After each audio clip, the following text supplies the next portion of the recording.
Fortes entrevista hoje o professor e amigo professor Tássio Adriano, professor de Biologia. Tudo bem, professor? Tudo bom. Show! Bacana. O professor Tássio é professor de escolas particulares aqui de Teresina, também ministra aulas, concursado pelo estado do Piauí e também no estado do Maranhão, já há mais de 17 anos, né? 17 anos. 17 anos oficialmente, dizendo ele que desde os 9 anos que ministra aulas. Muito bem.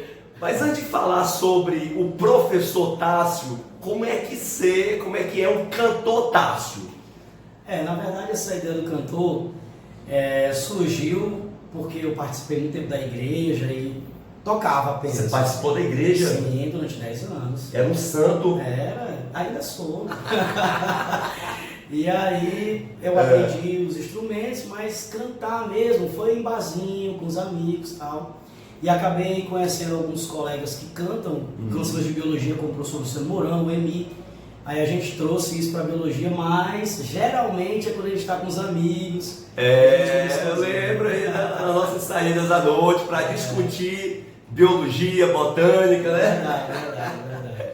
Tudo bem. Então o professor Tássio, eu fiquei sabendo que antes de fazer biologia, você chegou a cursar química. Sim. Como é que foi isso? Na verdade, quando eu passei para biologia, eu passei para química também. E comecei os dois cursos. Eu fazia a biologia pela manhã, a química pela manhã e a biologia à tarde. Só faltava fazer física para pegar a natureza toda, né? É verdade. E aí era uma empolgação, porque eram disciplinas meio que concomitantes, uma ajudava a compreender a outra, mas como hoje é proibido fazer os dois cursos, realmente é muito complicado. Então chegou um momento que eu tive que desistir da química para poder terminar a biologia e fazer minha pós-graduação na biologia. Mas assim, a química com certeza ajudou bastante no curso de biologia. Sem dúvida. É verdade? E assim, como é que foi? Nós temos assim, várias pessoas que estão fazendo licenciatura, não só biologia, química, física, matemática, ou seja, várias licenciaturas. E sonho em um dia ser professor. Como é que foi iniciar nas escolas, dar a primeira aula? Como é que foi isso? Foi fácil? Foi difícil? As portas se abriram facilmente para o professor Tássio? Na verdade não foi tão fácil não, porque eu vinha de um pré que eu era muito empolgado com aquelas aulas que os professores davam, umas aulas belíssimas com aquela habilidade. O professor não usava livro, tinha um conhecimento ali expondo tudo, e eu comecei a me maravilhar com aquilo. Vou fazer licenciatura, mas a realidade foi cruel. Quando foi difícil? Eu fui tentar vagas, não tinha experiência nenhuma, as escolas não queriam professor sem experiência, eu comecei na escolinha de bairro. Comecei numa escolinha dando revisões para as provas e depois é que eu fui. Inclusive, eu tenho uma coisa que poucas pessoas sabem. A primeira turma que eu entrei para dar aula, eu era professor de matemática de ensino fundamental. Eita! E tu acredita que eu dei aula de religião, de inglês? Aí vocês veem que tudo é possível. O importante é iniciar, pessoal, nem que seja para abrir a porta para os alunos. É verdade. Sim. Aí eu me dispus a dar essas aulas de matemática e as coisas foram aparecendo. Eu, por alguns anos, eu fui professor só de química. Inclusive de pré-vestibular, no curso Tamandaré, fui professor de química uns 3 anos, até fui premiado, professor do ano e tal. Mas aí eu sofri um acidente de moto, quebrei o fêmur, passei um tempo me recuperando e nesse tempo eu fiz pós-graduação em biologia. Porque eu não era formado em química, mas eu era formado em biologia. Em biologia. E aí eu fiz a pós. Quando eu estava fazendo a pós, eu conheci alguns professores que me apresentaram a oportunidade de dar revisões de véspera de vestibular de biologia. E foi aí que a biologia voltou para a minha vida como professor. E aí, de repente, de um ano para o outro, eu estava em várias escolas. Ou seja, aquele cara que gostava da química, mas talvez não tivesse aquela luz, aquela habilidade, aquele dom. Nós nascemos com dom para uma certa área. Não adianta, eu quero ter uma vaga aqui para professor de matemática. Você tem que ter aquela habilidade, aquela vocação, né? Sem dúvida. Então aí surgiu aquela vocação para a biologia, as oportunidades foram aparecendo e hoje o professor Tássio quiçá o professor mais famoso aqui do Piauí, professor show. Ficarei agora, no canal, vai ficar muito famoso agora. Professor Tássio, assim, Desse tempo todo de professor em sala de aula, aconteceram com certeza situações constrangedoras, engraçadas, situações emocionantes em que você pode vivenciar superações assim de vários alunos. Conte aí pra gente um caso especial que foi marcante assim na sua carreira. O primeiro caso marcante foi um aluno muito humilde que eu tinha quando eu era professor de química, que ele passou para medicina. Sem muita base, muita estrutura, ele conseguiu e ele ficou muito emocionado. Ele me visitou, eu tinha recém-operado do acidente. Mas isso foi no final do ano, ele foi meu aluno. E aí foi muito emocionante que ele passou um dia inteiro lá em casa, tomou café, almoçou e ficou com minha família, comigo ali, e eu senti a gratidão dele, né? Mas depois disso, eu fui meio que me acostumando, porque todos os anos nós temos muitos alunos aprovados aí para medicina, é uma felicidade enorme, renova esse prazer de estar em sala de aula, porque a gente começa o ano letivo com um aluno e a gente faz algumas apostas. Olha, esse aluno aqui, ele realmente está no caminho certo, tenta ajudar aqueles que não estão no caminho legal para ele vir para o caminho certo, e essas vitórias que eles conseguem nos reabastecem como professor. Puxa, que legal, hein?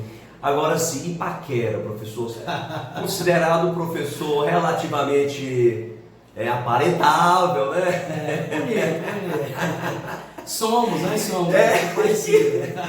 Eu queria saber o seguinte, aconteceu, professor, assim, poxa, a gente convive com as pessoas, com alunos, com professoras, né? Fiquei sabendo aí de algumas histórias e tudo, mas assim, aconteceram situações assim, engraçadas, vamos dizer assim, em sala de aula, mandar bilhetinho, professor, toca aí uma música pra mim, uma coisa assim.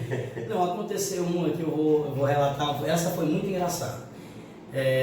Bilhetinho sempre rolava tal, mas um dia uma aluna teve uma estratégia diferente. Ela, no finalzinho da aula, nos 5 últimos minutos, ela disse que tinha uma dúvida. E aí ela me chamava para tirar essa dúvida, e eu estava terminando a aula, e eu disse, já eu tiro a dúvida. Quando eu comecei a tirar a dúvida, ela dizia, mas eu não estou entendendo. Eu continuo sem entender. E eu comecei a achar estranho. Poxa vida, que eu estava explicando de formas diferentes e ela não entendia. E aí tocou a campa, era o último horário. Todo mundo começou a sair e ela, não, mas eu não entendi. Eu não entendi, não. Quando eu olhei para o lado, estava só eu e ela. E aí ela se levantou e aí ela disse realmente o que ela queria, né? Então foi uma que eu fiquei meio... E aí veio o zelador para limpar a sala. Ainda bem, santo zelador, rapaz, santo zelador que salvou aí, né? Mas, professor, e agora vamos falar de coisa séria. Coisa séria é Enem, vestibular da UEMA que está se aproximando também. Nós já estamos aí com 10 anos de Enem, muito tempo. O Enem realmente veio para ficar e tenho certeza que vai ficar por muito tempo. E qual é a pegada agora do Enem? Tem esse negócio mesmo de que o Enem é muito específico, o aluno ele tem que aprofundar demais ou ele tem que dominar o básico que ele consegue resolver as questões. Então, o que o aluno tem que saber? Ele tem que aprofundar mesmo na biologia ou ele tem que dominar os conceitos básicos? Qual é a sua dica aí para o aluno que está agora nessa reta final, que ainda há tempo ainda para poder se preparar para os vestibulares, para o Enem, para o EMA? Como é que é a biologia? Bom, a prova do Enem, ela foi uma novidade para nós professores, inclusive em 2009, quando a prova surgiu, quando mudou. E a gente teve que também se adaptar a essa mudança. Mas já são 10 anos, a prova já não é mais algo tão estranho assim, a gente já tem uma noção muito boa do que vai cair na prova. Ao longo dos anos, a prova do Enem teve alguns momentos em que ela cobrou mais específico, outros ela foi mais temática. Mas o que é comprovado dos alunos que têm sucesso nas aprovações, na realização da prova, na execução, o aluno tem logicamente que entender os temas básicos. O Enem é baseado em competências e habilidades pré-determinadas, então ele já tem um norte do que ele precisa saber. Então aqueles temas devem ser dominados completamente. Dentro desses temas, alguns pontos específicos são mais prováveis de serem cobrados. E aí é que entra o nosso papel como professor em orientar os alunos nesses pontos mais específicos. Então, ecologia, sem dúvida nenhuma, a ecologia é bem cobrada na prova do Enem, mas alguns pontos da ecologia, eles são trazidos à tona mais frequentemente. Então, temas como eutrofização, temas como meio ambiente, no caso de desmatamento, poluição. Então a gente já sabe que os impactos que o homem causa no meio vão ser cobrados. A questão do homem e do meio ambiente. Tema certo. Tema certo. Dentro da citologia, a gente sabe que entender a célula, o funcionamento da célula, dos invasores, dos patógenos, como é que a célula reage, como é que o patógeno age, tudo isso também deve ser cobrado.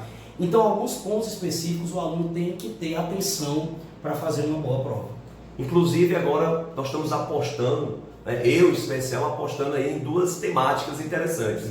Questão dos microplásticos, né, se acumulando aí ao longo da cadeia alimentar, e também a questão do vírus da AIDS, que foi tema muito cobrado nos Enems anteriores, e no ano passado, com aquele chinês que fez o uso de uma técnica chamada de CRISPR-Cas9 e conseguiu fazer com que 2 genes univitelínicas ficassem imunes ao HIV.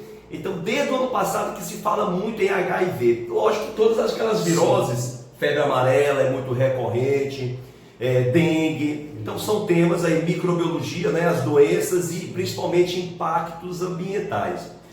Mas, Tasso, o aluno, é normal para o aluno nessa correria, nesse dia a dia, nessa concorrência desenfreada por uma vaga na universidade, bater aquele desestímulo. É verdade. Eu não vou conseguir. E passa assim para o aluno a sua experiência, o que o aluno tem que fazer para ele poder aumentar a sua autoestima, a sua motivação, a sua confiança. Uma coisa interessante da época em que eu fui aluno de pré, é que eu comecei um pré-vestibular com pouquíssima base. Eu terminei o 3º ano e fui muito mal no vestibular.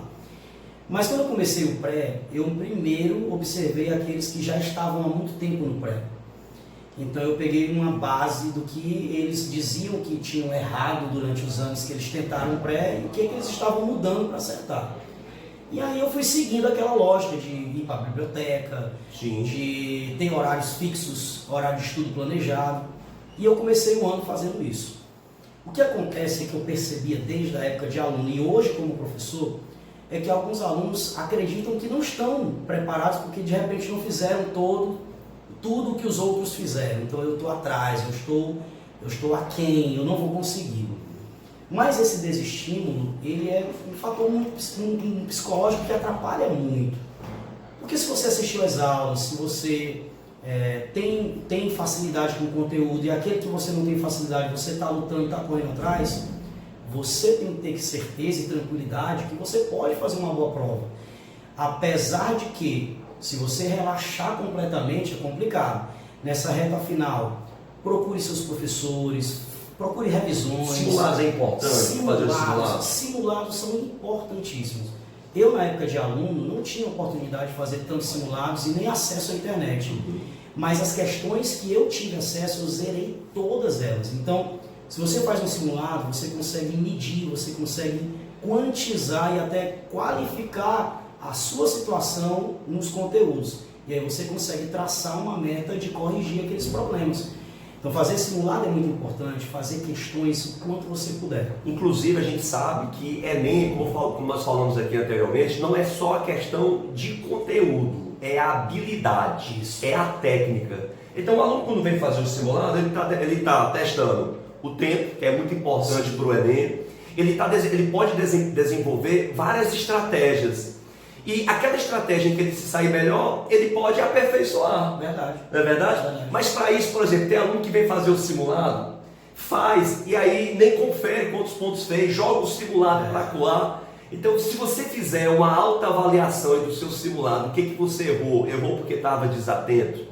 Errou porque não sabia o conteúdo? Errou porque ficou nervoso, nervosa na hora? Então, essa alta análise do seu simulado vai fazer com que no próximo simulado e até no dia do Enem você fique mais ligado, mais atento para você fazer um bom vestibular. Com certeza. Mas nós que somos professores estamos sempre na torcida aqui pelos nossos alunos. E qual é a mensagem que você, amigo, deixa para os alunos que estão nos assistindo agora? Bom, primeiro dizer a vocês que todos que são meus alunos, que foi um prazer enorme estar com vocês até agora e vamos continuar até a reta final e que sempre contem conosco. Nós temos agora um apoio do canal Biofortes.